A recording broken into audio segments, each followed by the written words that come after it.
In the outermost reaches of human expansion, where stars glimmered faintly against the velvet of infinity, a fracture in space was discovered. The crew of the vessel Solace called it the Divide. It was no wormhole, no anomaly known to science. It shimmered like a curtain of liquid light, pulsing softly, as if breathing.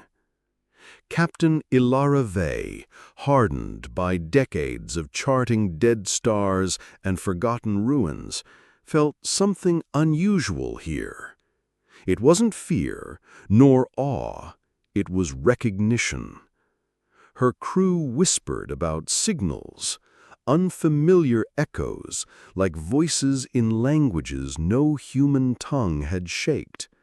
Yet when translated through the ship's core AI, they sounded achingly human. The Divide wasn't just a place, it was an invitation. And humanity had never been known to refuse an invitation from the unknown. So, with a breath caught between wonder and dread, they entered. On the other side of the Divide lay no galaxy, no familiar cluster of stars. Instead, they emerged into what could only be described as an ocean of memory. Light curled around them in waves, each ripple a story. They saw fragments, children on Earth laughing beneath blue skies, ancient wars fought in deserts, explorers planting flags on silent moons. The crew soon realized this place was not built of matter, but of recollection. The Divide was a bridge into something vast, perhaps the collective memory of civilizations long vanished. When Ensign Rao touched one of the light streams, his own childhood spilled into the air, projected for all to see. His first steps, his mother's song, his first look at the stars.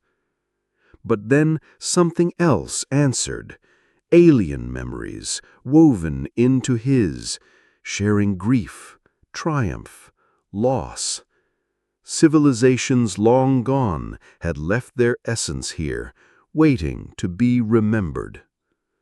Ilara knew then this was not a discovery, it was communion. And communion always carried risk. As the Solace drifted deeper, the memories began to change. No longer moments of joy and wonder, but echoes of war. Skies blackened by fire, planets consumed, the final screams of species that had believed themselves eternal. The Divide did not discriminate, it preserved all. And in preserving, it allowed memory itself to fight back. The crew was assaulted not by weapons, but by remembrance. The ship's walls shook with phantom impacts, voices of dying armies filled their ears, and the air grew heavy with grief not their own. Rao fell to his knees, clutching his head. He saw through the eyes of an alien soldier watching their last city burn. Navigator Kellen screamed as he relived 1,000 last breaths. Ilara alone stood steady. She had always borne humanity's weight, the hopes, the mistakes, the triumphs. And now she bore the memory of countless others. But instead of breaking, she spoke. "We are here. We remember. And because we remember, you endure." The silence returned. The Divide had been listening.